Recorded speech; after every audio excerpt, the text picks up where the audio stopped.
Olá, Deus te abençoe, eu sou o pastor Benhur Lopes, seja bem-vindo ao meu canal do YouTube. Nós temos mensagens bíblicas e reveladas que o Senhor tem nos dado ao longo de alguns anos e eu espero que elas possam abençoar em muito a sua vida, a sua casa e a sua família. Não esqueça de se inscrever no canal se você não é inscrito, clique aí no sininho das notificações para ser lembrado pelo YouTube quando tiver conteúdo novo, compartilhe com seus amigos, deixe um like, comente no vídeo, enfim, isso ajuda muito na manutenção do canal. Deus te abençoe. Boa mensagem. Quarta-feira, culto da palavra, nós estamos no livro do Apocalipse, capítulo de número 9. E paramos nos versículos, entre os versículos 11 e 12, aonde nós vamos retornar hoje, ok? Livro do Apocalipse, lembrando que nós estamos todas as quartas-feiras estudando o livro do Apocalipse, capítulo por capítulo, versículo por versículo. Nós estamos no capítulo 9, versículo 11. Quem está chegando agora e perdeu as outras quartas-feiras, tem que voltar lá no canal do YouTube da igreja. Aqueles que querem só a mensagem separada, eu tenho no meu canal em particular, youtube.com/benhurlopes. Lá eu tenho uma playlist só do Apocalipse, só a mensagem, só a ministração. Alguns preferem. Então, enfim. Mas se você desejar, retorne lá e acompanhe desde o começo. Apocalipse capítulo 9, versículo 11. Você encontrou, diga amém. E tinham sobre si rei, o anjo do abismo. Em hebraico era o seu nome Abaddon, e em grego Apolion. Passado é já um ai, eis que depois disso vem ainda 2 ais.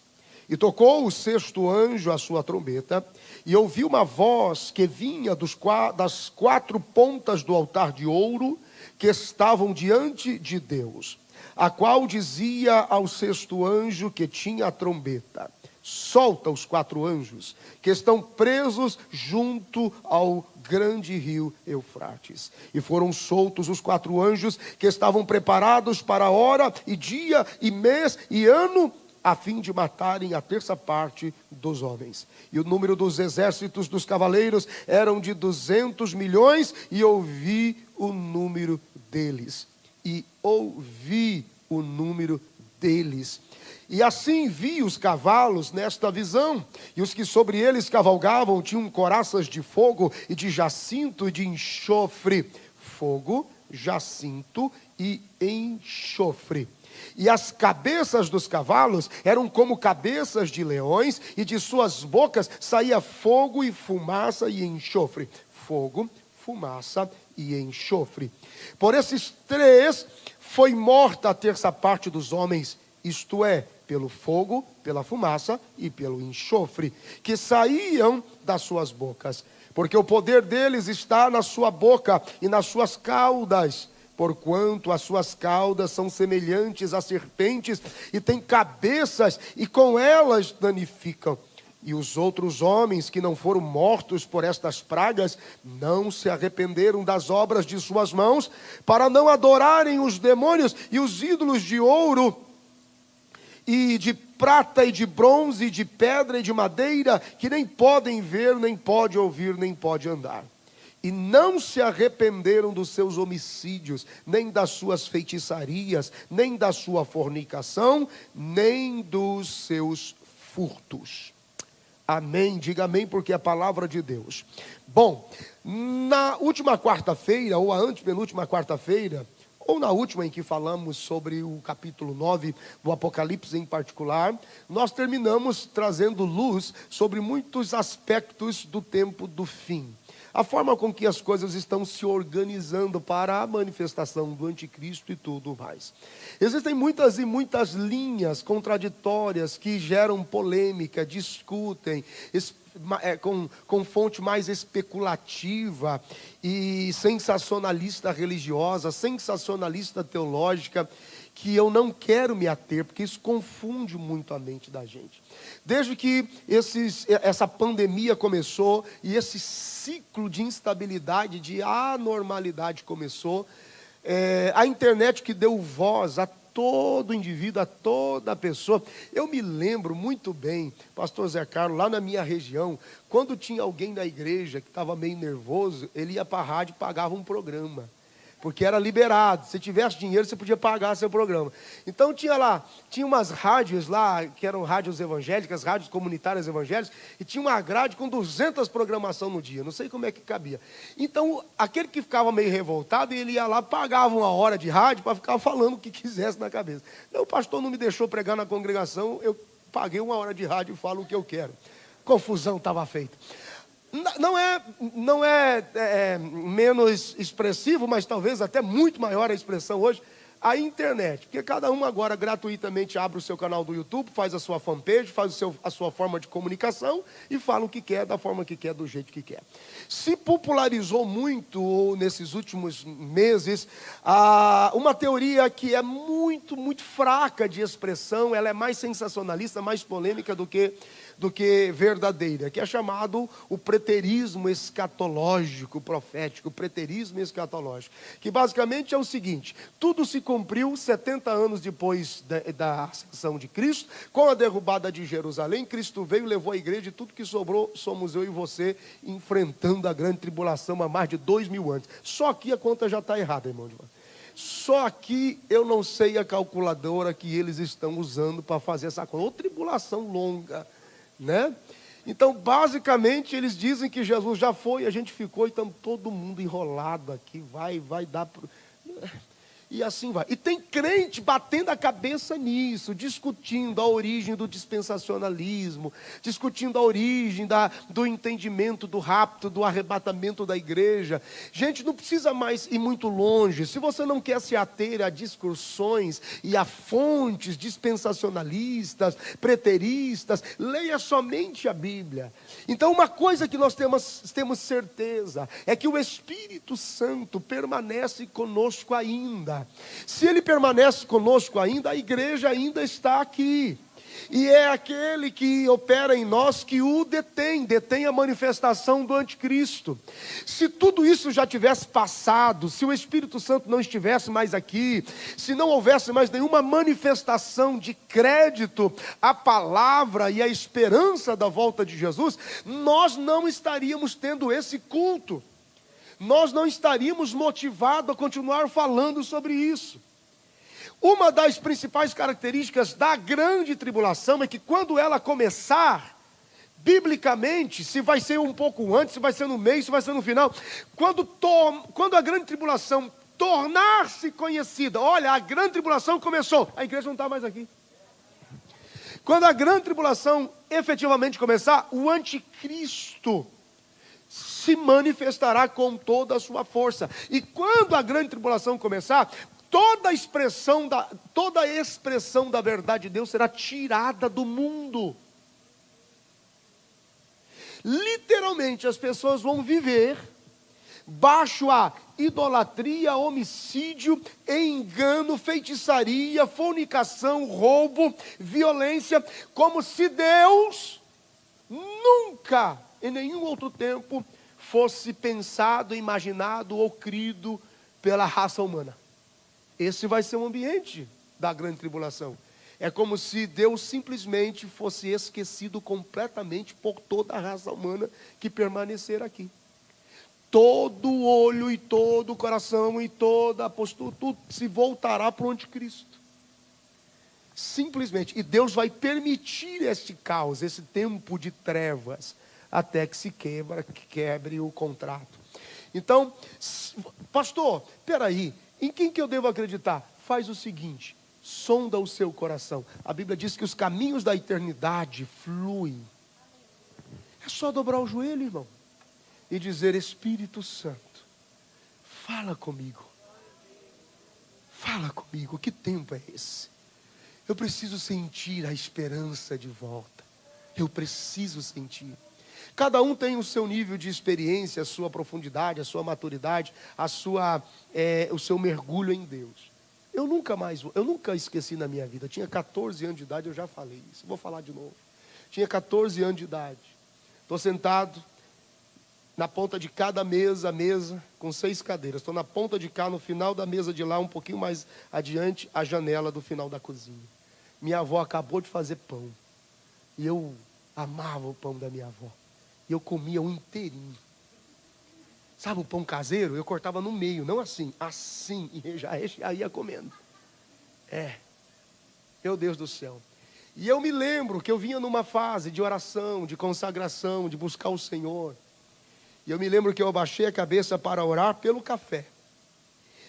Foi instantâneo, eu abaixei a cabeça, eu vi um clarão na janela muito forte, uma luz muito forte, vinha do céu, eu podia ver parte do céu, e quando eu olhei, eu vi um ser de branco que ali estava, chamava pelo meu nome, e eu literalmente flutuava, eu começava a flutuar, e uma alegria, um gozo que eu não sei explicar, mas excede muito o entendimento, me envolveu, e eu comecei a dizer, é verdade, tudo que me falaram é verdade. E minha avó bateu no meu ombro, menino, o que você está fazendo? Porque eu estava na ponta dos pés da mesa,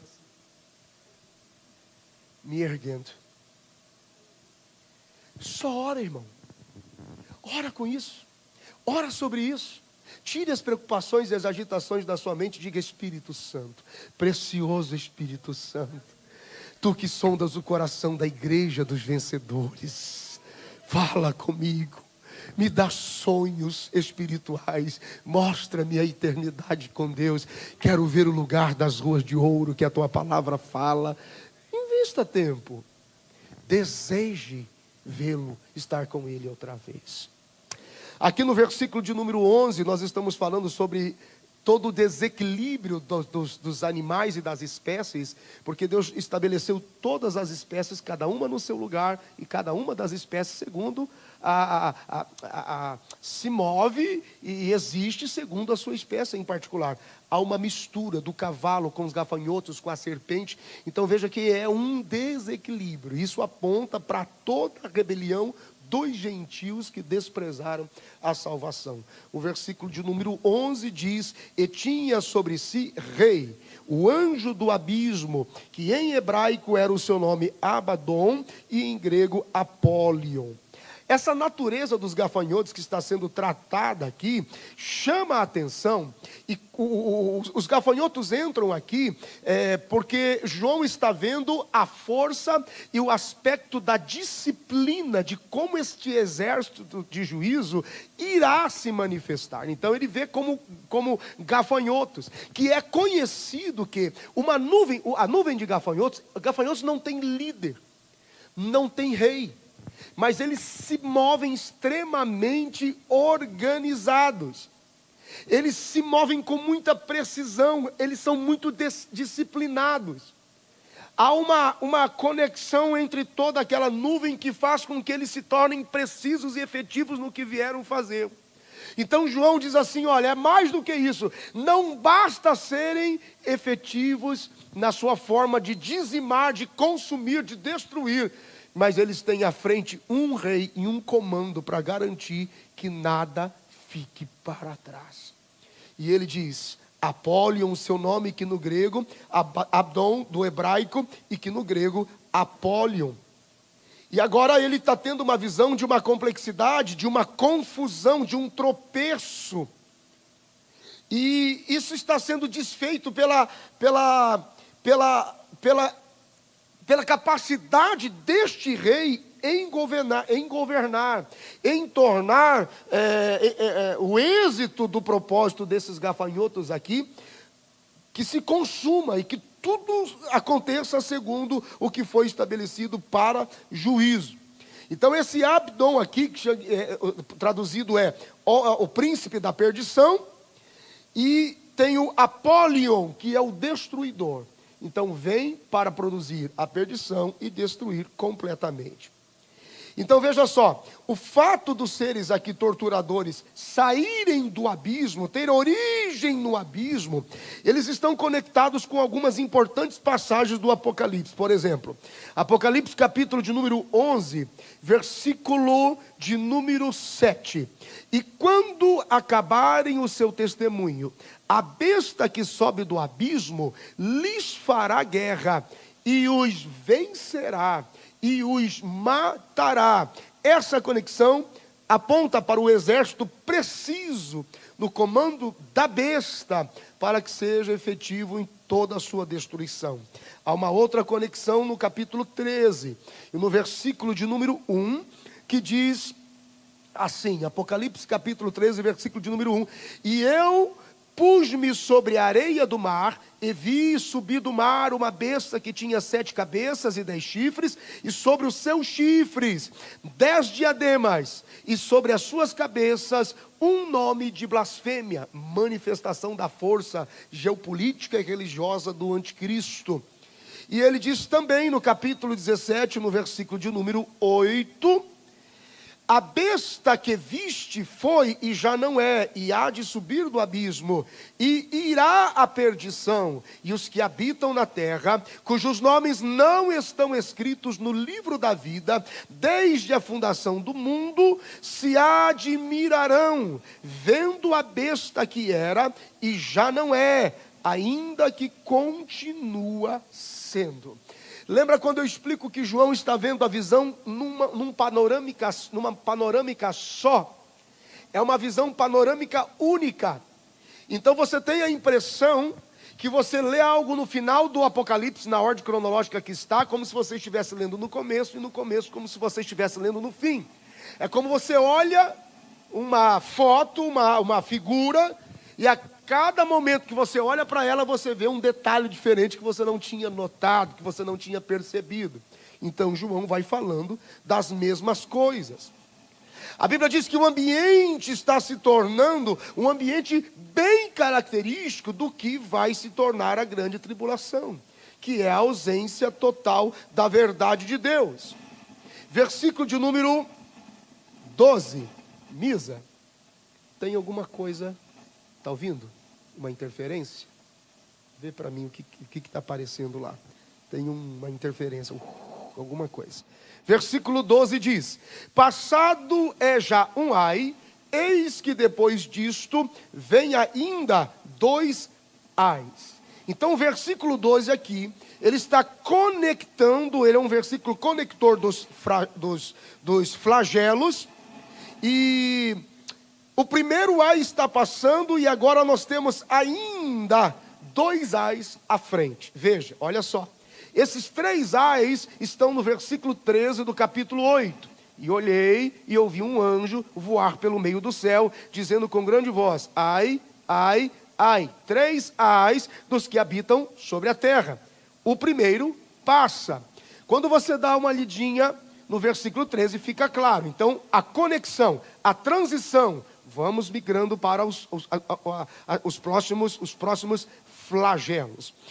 Versículo 13. E tocou o 6º anjo a sua trombeta, e ouviu uma voz que vinha das 4 pontas do altar de ouro que estava diante de Deus. Todas essas calamidades que vão afetando o mundo, que vão afetando a raça humana, vai aumentando diante de Deus, no altar de Deus, vai aumentando a oração, o clamor e o pedido por resposta.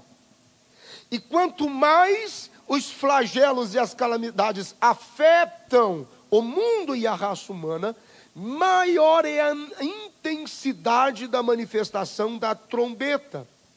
Então, diferente das guerras mundiais anteriores, esta ação, este ataque aqui, será de uma magnitude como nunca viu antes. Porque o que virá sobre as pessoas que aqui permaneceram na grande tribulação, vai exceder e muito em manifestação de forças do inferno, de forças diabólicas, de maldade, de dor, porque Deus se retirará em verdade. Então haverá trevas e haverá outra vez o próprio processo natural de santificação, de purificação e de um arrependimento que não vem, porque a zombaria vai continuar no coração das pessoas, vai continuar este nível de zombaria e de desprezo e de feitiçaria e de apreço e cultivo do homicídio. Os poderes das trevas, eles governam de modo supremo, sem qualquer resistência aqui. E a Bíblia diz que eles vão aniquilando 1/3 terço, vamos seguir um pouquinho. E qual dizia ao sexto anjo que tinha a trombeta: solta os 4 anjos que estão presos junto ao rio Eufrates. E foram soltos os 4 anjos que estavam preparados para a hora, o dia, o mês e o ano. Já vou falar sobre isso, a fim de matarem a terça parte dos anjos, da população mundial, perdão. Os demônios, eles vão inspirando as pessoas à destruição. Eles vão inspirando as pessoas à prática de homicídio em nível altíssimo de violência. As barreiras que antes eram ignoradas, sei lá, Organização Mundial da Saúde, ONU, Organização Nacional ou Internacional ou Organização das Nações Unidas, direitos humanos, qualquer que seja a frente de controle, cuidado, embate, proteção da humanidade, acabou tudo. Não existe mais. E foi liberado para que 1/3, 30% da população, esse é o juízo de Deus que virá sobre as pessoas que desprezaram a sua palavra, que desprezaram a sua vida em Deus. Mas a Bíblia diz que o altar de ouro se encontra na presença de Deus, está perante Deus. E naquele altar estão as orações. E a voz ali no altar, a voz que se faz ouvir, nada mais é do que o ato de Deus em responder às orações que estão acumuladas ali. Por isso a igreja clama: Senhor, mostra a tua palavra, mostra a tua santidade, mostra a tua verdade. E nós dizemos à igreja: ora igreja, vamos para a oração igreja. E muita gente não se atenta a isso, estão envolvidos demais com as coisas dessa vida, se deixaram levar pelas depressões e pelas circunstâncias das dificuldades e dos problemas. Tem gente que não entende circunstâncias adversas e extremas e provações na vida da gente. É a forma com que Deus nos tira do nosso aparente controle e nos leva a depender única e exclusivamente dEle, só dEle. É a forma que Deus trabalha. Todas as vezes que estamos em pânico, que estamos em desespero, é Deus nos trazendo de alguma forma para Ele. E o nosso tratamento de alma, a purificação, a retificação, o ajuste da alma dos filhos de Deus é feita sobre pressão, é feita sobre provações, é feito sobre tentações, é por processos de desertos, Deus tratando o nosso coração, Deus moldando dentro de nós uma dependência única, total, exclusiva dEle. As pessoas estão muito desesperadas e a oração é: Senhor, para o Covid, Senhor, muda o meu emprego, Senhor, muda minhas finanças, Senhor. É errado? Não é errado, mas o Senhor está te esperando para dizer: eu confio no que o Senhor está fazendo, eu confio no que a sua palavra me garante, eu confio no Espírito Santo que me dá testemunho de que o Senhor não falha. Eu sei que o Senhor está em cima, eu sei que o Senhor me livrará. E quanto mais nós oramos: Senhor, santifica o teu povo, santifica esta terra, santifica esta gente, mais este altar de Deus já vê ressoar a trombeta, como se estivesse dizendo: Deus, vem com o teu juízo e limpa essa terra e nos traz de volta ao Senhor. Oh meu Deus, bendito seja o nome do Senhor, aleluia. Quanto mais nós oramos, gente, pelo amor de Deus, olha a importância da oração. Quanto mais nós oramos, quanto mais a oração se torna oração, mais significa que o nosso clamor chega diante de Deus. Deus, faça por amor do seu nome e pela verdade da sua palavra. Então é assim que nós movemos a eternidade e movemos os anciões e fazemos com que a fumaça chegue diante do Senhor. E quanto mais nós oramos, mais diante de Deus chega como fumaça, como um cheiro suave, pelo amor do teu nome, por amor da tua palavra, por amor do teu nome, por amor da tua palavra. Bendito seja o nome do Senhor. Por vezes, quando eu estou orando, é a única coisa que eu repito: Senhor, por amor do teu nome, por amor da tua palavra. Senhor, as famílias da igreja, faz por amor do teu nome, por amor da tua palavra. Senhor, aquele casal em particular, faz agora, por amor do teu nome, por amor da tua palavra. Senhor, o lugar que nós almejamos ter para congregar mais pessoas, faz por amor do teu nome, por amor da tua palavra. As pessoas que o Senhor prometeu, irmão, você não tem ideia da promessa que eu carrego. Você não tem ideia da promessa que eu e a minha casa carregamos. Felizes são aqueles que viverão para ver. Eu digo: Senhor, faz por amor do teu nome e por amor da tua palavra. Por amor do teu nome, por amor da tua palavra. Recebemos de Deus palavras de que esta casa será colocada num monte alto e se tornar uma fortaleza de refúgio, e muitos se abrigarão nela, porque os ventos serão tão fortes nos últimos dias. Mas esta casa será sustentada pelo poder do nome de Deus e pelo poder da oração. Recebe esta palavra no nome de Jesus. Diante do altar de Deus, quanto mais oramos, quanto mais clamamos, mais se torna santificado este altar. Bendito seja o nome do Senhor. Deus, restaura a tua honra nesse mundo, restaura a tua honra entre as nações, restaura a tua honra entre os homens, restaura a tua honra na tua igreja, restaura a tua honra entre as famílias, por amor do teu nome, por amor da tua palavra. Restaura a tua honra, meu Deus.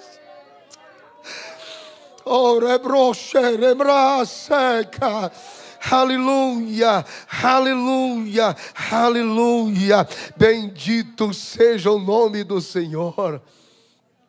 Faça um teste a próxima vez que você for orar. Sabe o hábito de dobrar o joelho em desespero, como se Deus estivesse te abandonado? É interessante, a pessoa passa o dia, chega no final do dia, dobra o joelho para dizer: onde é que o senhor anda? Depois de tudo, ele ainda tem a ideia de que Deus deve para ele. É impressionante o ser humano. Depois de tudo, quando dobramos os joelhos, a gente dobra o joelho com a sensação de que Deus ainda está devendo para a gente alguma coisa. Eu não sei, são trejeitos desse tempo, mas: Senhor, tu não viu? Oi? Do que você está falando? Oi? Do que é? Do que se trata? Viu o quê? Aquele que estabelece o fim antes do começo. O senhor não viu? Oi? Faz tempo que não lê minha palavra, não é? Faz tempo que não conhece a minha palavra. Preparem-se. Essa semana eu fiz um post lá no meu Stories, no meu Instagram. Não sei se todo mundo segue, se não segue lá. E eu gosto de provocar, porque as perguntas é que fazem a diferença. Então funciona assim. Existem pessoas que Deus nos dá, disse Jesus: aqueles que o Pai me deu, eu os guardei e os apresentei. Então existem pessoas que Deus nos dá, destes cuidamos. Existem pessoas que vêm só pelo momento da guerra. Quando a guerra termina, vão embora. E existem aqueles que ainda vão chegar. Se Deus nos deu, e se foi por causa da guerra, aí só o tempo vai dizer. Percebe?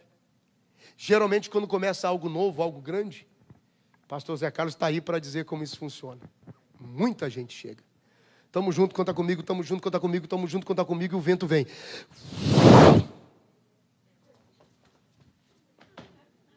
Cadê fulano? Sumiu. Cadê fulano? Está com medo. Cadê fulano? Não gosta da oração. Cadê fulano? Não tem compromisso com o jejum. Cadê fulano? Não gosta do culto da palavra. Cadê o fulano? Está assustado. Cadê o fulano? Está com medo. Cadê o fulano? Está com... Ué.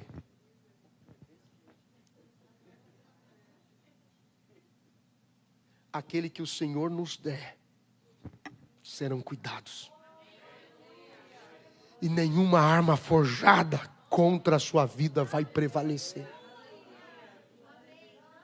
Existem pessoas que vão passar nessa casa aqui só por um tratamento temporário. 3 meses, 4 meses, 6 meses, e não ficarão aqui. Seguirão para os seus ministérios, seguirão para os seus sonhos, seguirão para os seus projetos, mas seguirão melhores. E isso eu falei muito no Tadã. Em qualquer lugar que você chegar, pelo menos você vai ser um crente melhor. Vai dizimar, vai ofertar, vai servir com um coração diferente. Pelo menos um crente melhor. Mas muitos virão para um cuidado especial, porque esta será uma casa para todos. Aleluia. Versículo 14: a qual dizia ao 6º anjo, que tinha a trombeta: solta os 4 anjos que estão presos junto ao grande rio Eufrates, que representa o limite do Éden. Então, esse ato de soltar os anjos está se materializando que a barreira que impedia essa ação de juízo máximo foi tirada, foi removida.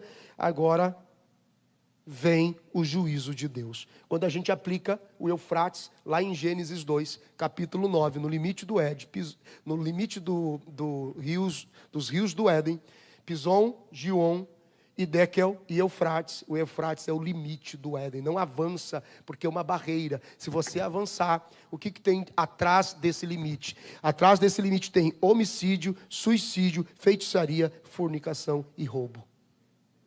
Então o limite do Éden no Eufrates é onde a família precisa se manter. Atrás disso, avançou, a casa começa com suicídio, começa com roubo, começa com homicídio, começa com feitiçaria, começa com fornicação. A casa entra em desgraça, porque rompeu o limite do Éden. Então espiritualmente aplicamos assim. Diz o Senhor: remova o limite. E que isto venha sobre a população. Versículo 15: e foram soltos os 4 anjos que estavam preparados para... Isso é interessante, ó.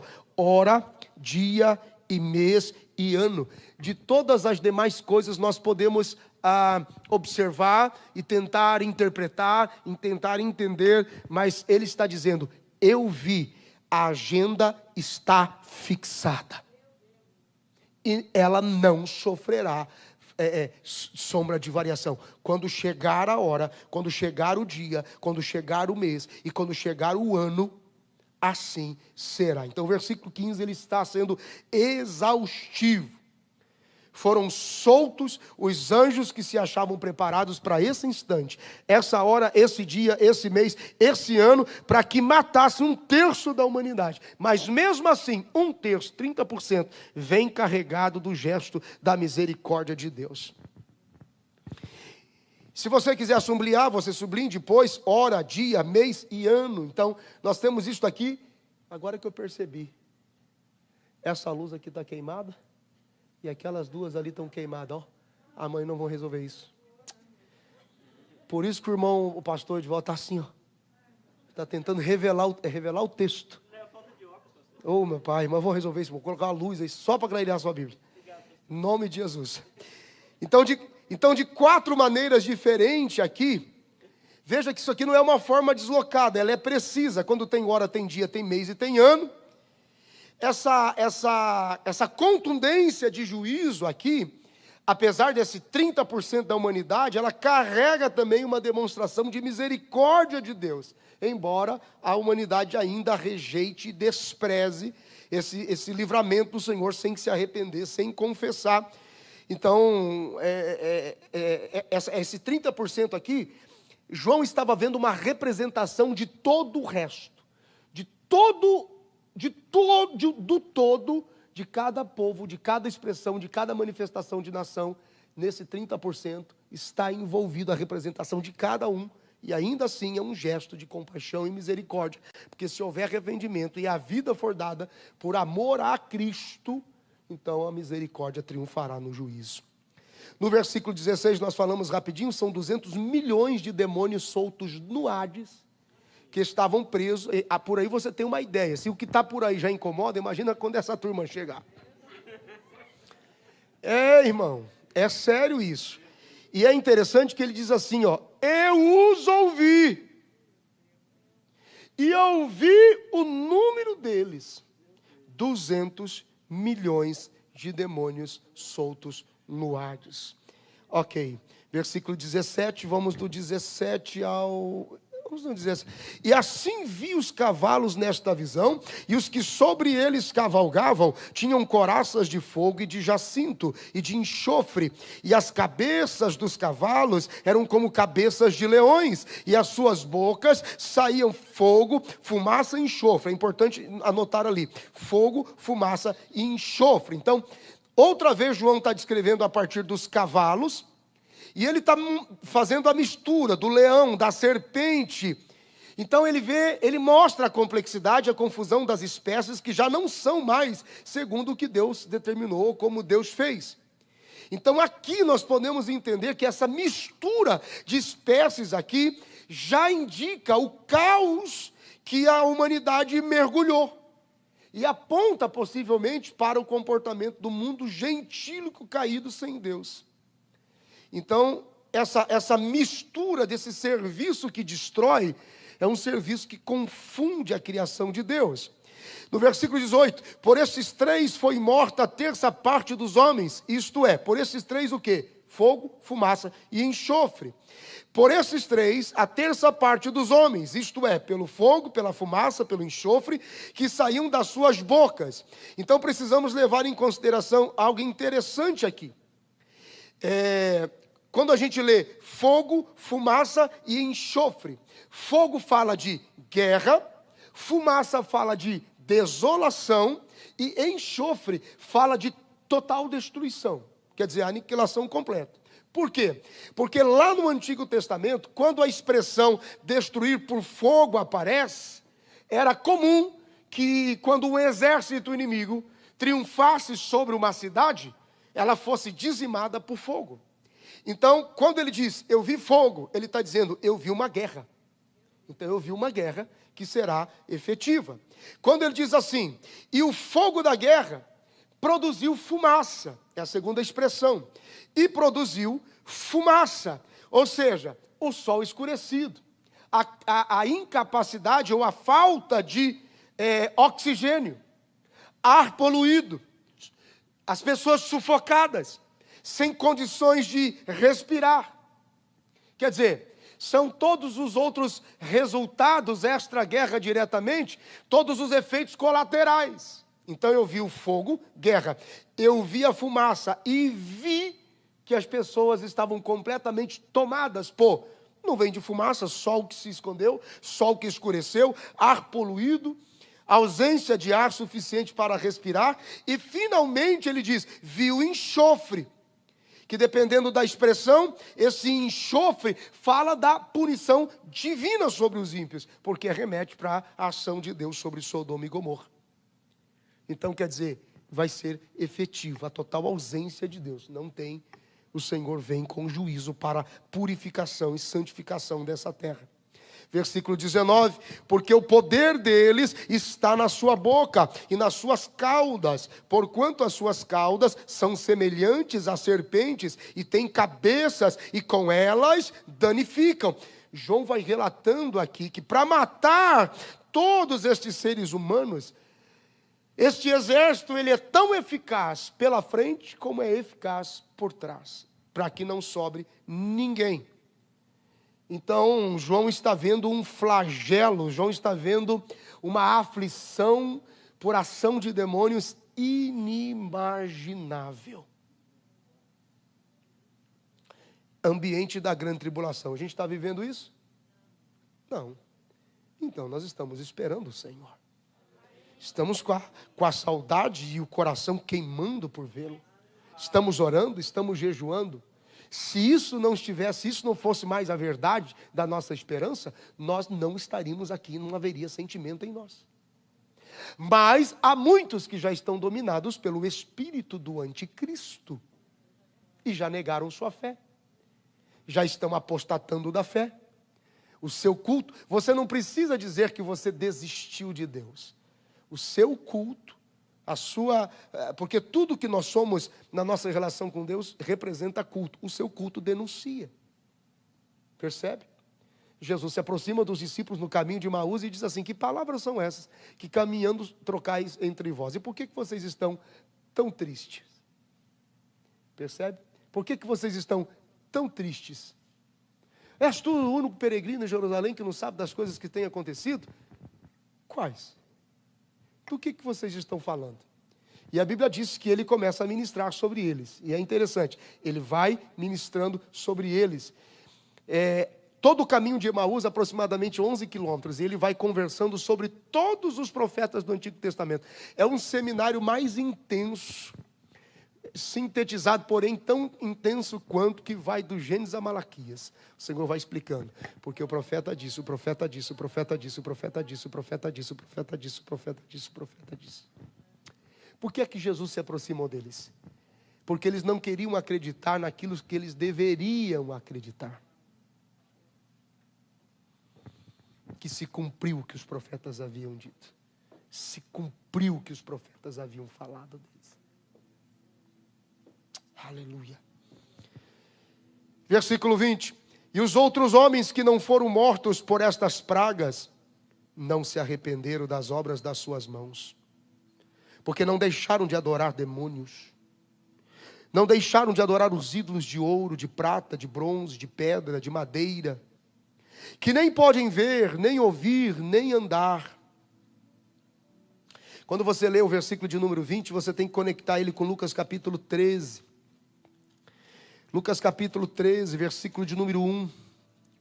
E naquele mesmo tempo estavam presentes ali alguns que lhe falavam dos galileus, cujo sangue Pilatos misturara com os seus sacrifícios. E respondendo Jesus disse-lhes: cuidai vós, que esses galileus foram mais pecadores do que todos os galileus, por terem padecido tais coisas. Não vos digo antes que se não vos arrependerdes, todos de igual modo perecereis? Porque as pessoas ainda têm a tendência de avaliar céu e inferno pelo que julgam no exterior das pessoas. Ou aqueles 18 sobre os quais caiu a torre de Siloé e os matou, cuidais que foram mais culpados do que todos quantos homens habitam em Jerusalém? Não vos digo antes, se não vos arrependerdes, todos, de igual modo, perecereis. Porque não é o pecado que te leva para o inferno. Não é o pecado que te leva para o inferno. É a falta de arrependimento. A pessoa não decide sobre céu e inferno por causa do pecado. Porque o mundo jaz no maligno e todos pecaram e estão destituídos da glória de Deus. O mundo jaz. A nossa natureza sem Deus e a sua presença é uma natureza passiva de inferno. A ausência de Deus já é a manifestação de inferno na vida de pessoas e famílias ao redor do mundo. Percebe? Então algumas pessoas julgam porque um teve uma fraqueza, outro teve uma queda, outro teve uma fragilidade e ficou exposto à sua humanidade. Em algum momento ele disse o que não devia, pensou o que não devia, fez o que não devia, e a gente diz assim: condenado. Condenado? Você estava junto quando ele dobrou os joelhos e disse: eu me arrependo, e por amor do teu nome e da sua palavra me perdoa. Pelo sangue de Jesus me perdoa. Percebe? Não é o pecado que te separa de Deus, é a falta de arrependimento. Disse Paulo escrevendo aos Romanos capítulo 6, porventura pecaria o homem muito mais para que a graça aumentasse? Porque eu já ouvi isso. Essa palavra veio do inferno. Irmão, você é muito santo. Por isso que a sua bênção é pequena. Você tinha que pecar um pouco mais para ver se Deus te abençoa mais. Porque onde abundou o pecado, não abunda a graça. Então fala as coisas erradas para ver se o amor de Deus aumenta sobre você. Ai, Senhor. Que tempo difícil. É a ausência de arrependimento. Por quê? Porque é a feitiçaria. O ambiente da feitiçaria é quando você se utiliza do poder sem autoridade. A autoridade é credenciamento.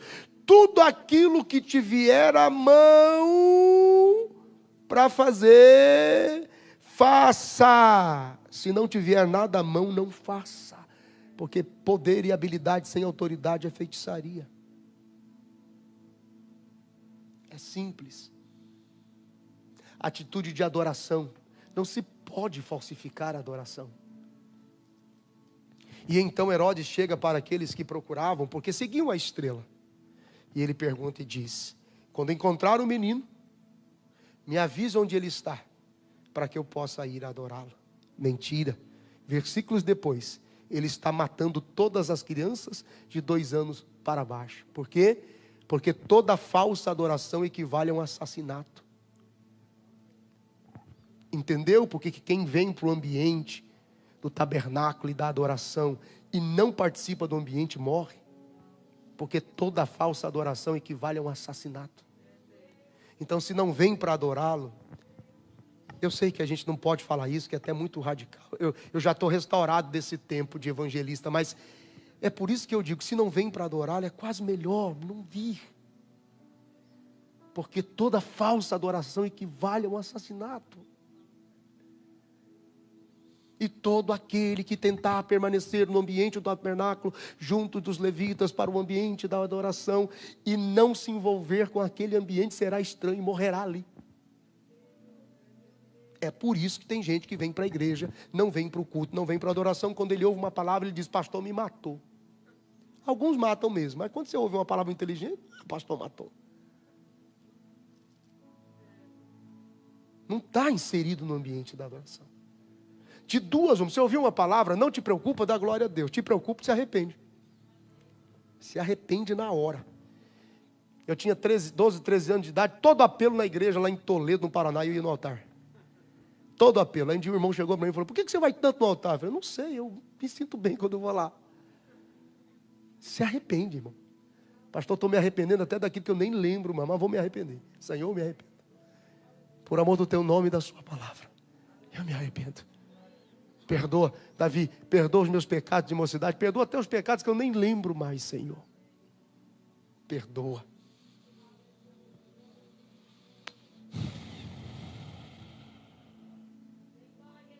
Em nenhum outro tempo o juízo de Deus pôde ser visto de tamanha forma como nesse tempo aqui. Mesmo sabendo que Deus nunca julgou o homem pelo seu exterior. É por isso que você não entende as atrocidades do mundo.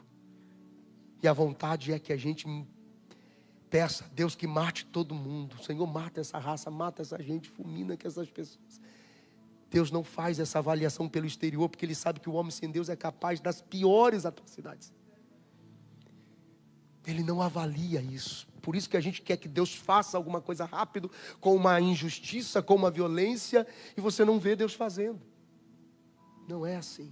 Chegará o tempo em que a verdade de Deus se ausentará, e o homem ficará por sua própria conta e risco, e pela violência dos seus pares, dos seus semelhantes. Mas hoje a misericórdia está triunfando sobre o juízo. Quando fala sobre as obras da idolatria, fala sobre as obras das mãos do homem, a sua autossuficiência, a sua autocapacidade. E ele diz assim: arrependam-se, porque se vocês não se arrependerem, vocês todos irão morrer. Por que nós como igreja ficamos muitas vezes expostos? Por causa da humanidade de Cristo que também habita em nós. Ele se fez homens como nós somos homens.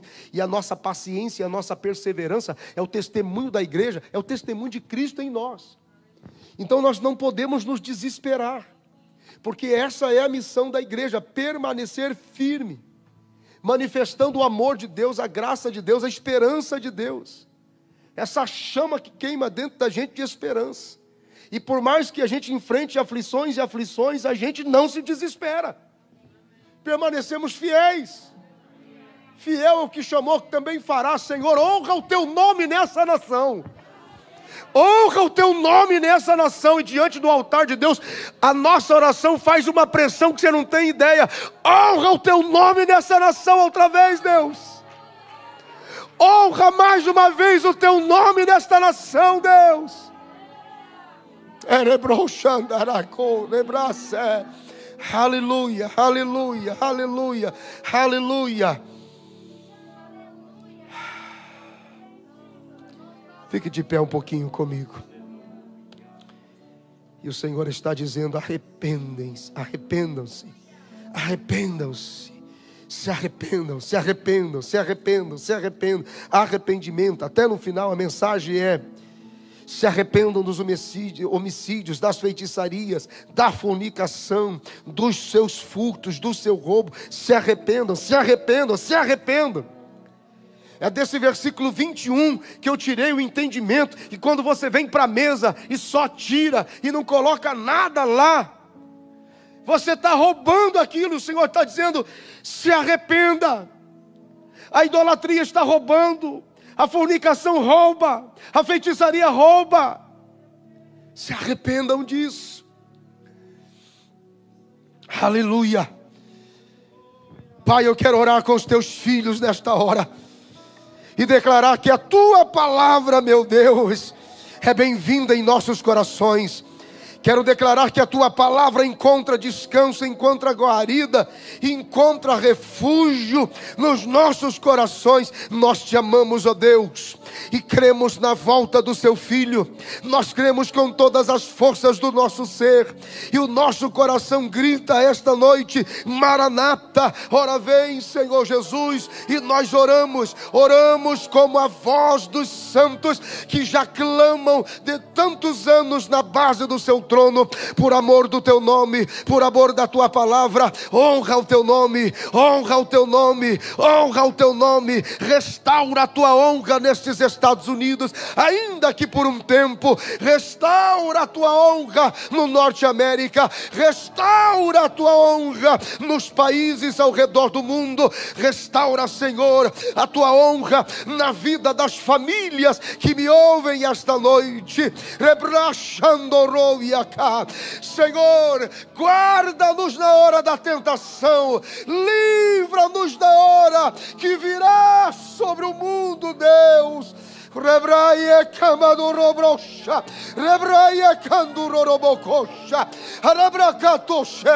Senhor, na casa dos teus filhos agora, nas famílias que me ouvem agora, aqui presencialmente, ó Deus, renova a esperança da tua volta, renova a esperança da tua volta. Ergue a cabeça dos teus filhos. Honra, Senhor, restaura a tua honra na vida da tua igreja. Oh, rebrocha camandoroboshe. Em nome de Jesus. Em nome de Jesus. Em nome de Jesus. Diga graças a Deus. Quantos podem aplaudir a Jesus? Aleluia.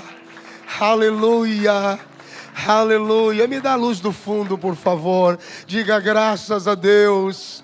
Diga graças a Deus. Diga graças a Deus. Diga graças a Deus. E receba esperança. Seja renovado em esperança. Quando você estiver em casa, diga à sua esposa: Jesus virá para nos buscar.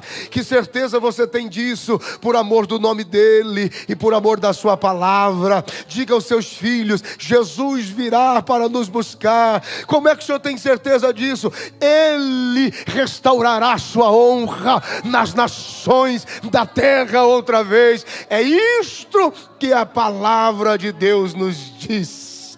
Aleluia. Diga graças a Deus.